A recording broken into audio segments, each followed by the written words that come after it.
Now is Professor Emeritus Hillel Weiss from Bar-Ilan University. He's a professor of Hebrew literature, lawyer, and an activist that promotes the rebuilding of a third Jewish temple in Jerusalem. Now that, of course, is a very controversial position, since that is also the site of the third most important Muslim holy site, the Al-Aqsa Mosque. Professor Weiss, great to have you on the show. Thank you very much. First, tell me a little bit about this initiative that you are going to, it's just happening this month in September. We want to establish a new organization, which is, his name is the 70 Nations.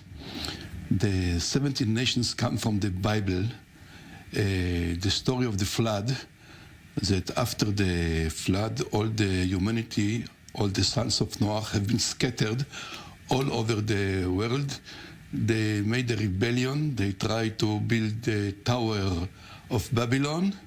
And then God was very angry because it was against, to prevent the Mabul. They didn't take seriously the flood. The flood, or they saw that they can twist the resolution of God. Then God saw them out, and they are in exile.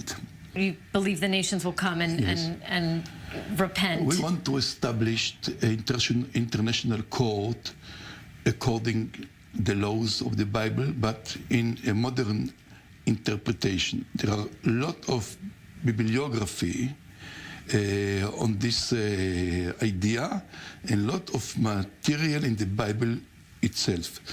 Do you worry at all, Professor Weiss, that your initiative could actually spark riots, violence? I mean, the Temple Mount is, of course, has been a flashpoint for decades. I think that it's totally the opposite. I am the spokesman of the Sanhedrin, and we wrote a letter to all the Arab nations, or to the Arab nation, what is the task of the Arabs in the temple. It's written in Isaiah chapter 60, verses 4 till 8. But surely, Rabbi Weiss, the Muslim leaders and the Arab leaders believe their role is defined by their own tradition, not what is said in Isaiah. No? No, totally. We are brothers. Ismail is a son of Abraham, and he is the eldest son. And there are many Muslims, 100 millions, that respect our idea. Now, we call to the event all the nations, also the Iranian, the Syrian, the Turkey. We say to the state of Israel, please allow him to enter in. We shall make a dialogue on this topic. How does your support of rebuilding a Jewish temple in what Jews call the Temple Mount and Arabs call the Noble Sanctuary, how does that square with peace? Because, of course, that notion in itself is one that would not be accepted in the Arab world. It's not exactly a Jewish... And even by some Orthodox Jews? It's not exactly Jewish temple. Okay. It's God, Hashem, the creator of the world. He have this initiative, and Solomon, the king, he wrote in the starting of the temple a prayer for all the alien people, for all the nations, when they are coming to the temple, what they have to pray to Hashem, God, Allah, or whatever you will call the entity that create the world. So you don't specifically support the actual physical rebuilding of a Jewish temple? Because, I mean, that is something that many people say can't even happen until the time of the Messiah, right? There's very different theological views on that. Look, because that seems like it would create a problem for the kind of bridges you're trying to build. I think that if the 70 nations will raise a committee how to do it, they will find a way how to do it. It helps to all the spiritual and physical and economic of all those 70 nations on the entire globe to cooperate not only towards the temple, but to, like the United Nations, that mostly is against the laws of Noach in family affairs and many other affairs. We want to repair the United Nations, but the United Nations has many, many very good ideas that are working all over the world. We are not against the United Nations. We want that he will also make repentance, that he will also Repent. For example, there was now those great fire on the Amazonas. In the Amazon Yes. forest, the fires. All the humanity have responsibility not to destroy the globe. Now, we don't know if the people say about the problems of ecology, they are right, or the people that say that the globe is going to be destroyed because the changing of the climate and so on. What is a propaganda and what is not propaganda? So therefore, all the humanity has to make in one way a globalization, but from the other way, like Trump says, patriotism.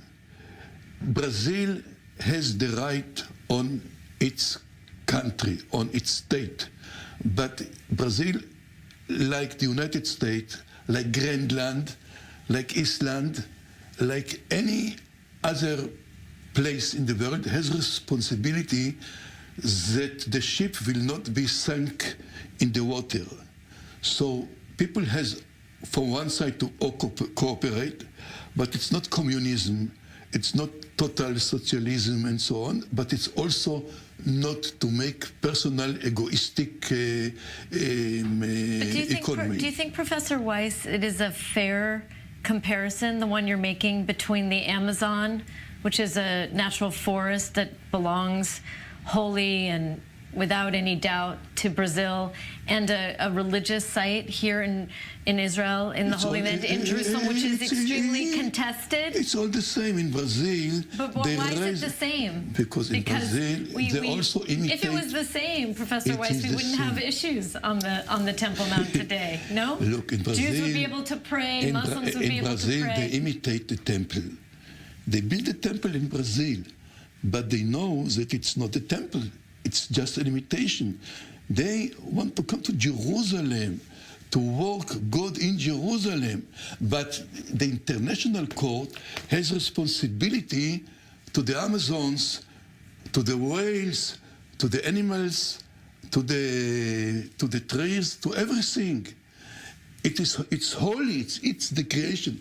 We made it in the previous year a concert in the very day, a world creation concert, which is praying. It is a prayer to God. All over the Kululam, all over the squares in the world, they want to work all together, the creator of the world. Professor Weiss, I want to just go back to something you already talked about a little bit, but tell me a little bit more about what you're hoping will be the Afghani guests that are going to participate in this conference coming up. There are two Afghans that say that there is a chance that they will come. We make a connection between this Afghan and the Foreign Office, the Israeli Foreign Office, and we hope that he will get a visa. He got an Indian visa, but he has to get a permission to come and to enter Israel. Now, we are sure that it is a step for peace. It's not a provocation. It's overtake the valiant Islam or the Wahhabic Islam that are in a great trouble, but there are hundreds of millions of normal Muslimic people that doesn't want to throw atomic bombs on Israel and on the Jews and so on. Therefore, we are making a route, an overtake route for Muslims to come and to work Hashem, Allah, God in Jerusalem.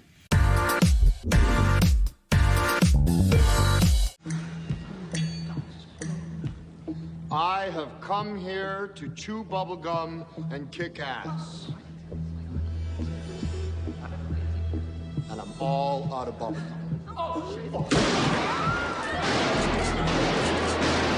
Thank you for watching Hidden Hand. Let me know what you think below. One love, one vibration.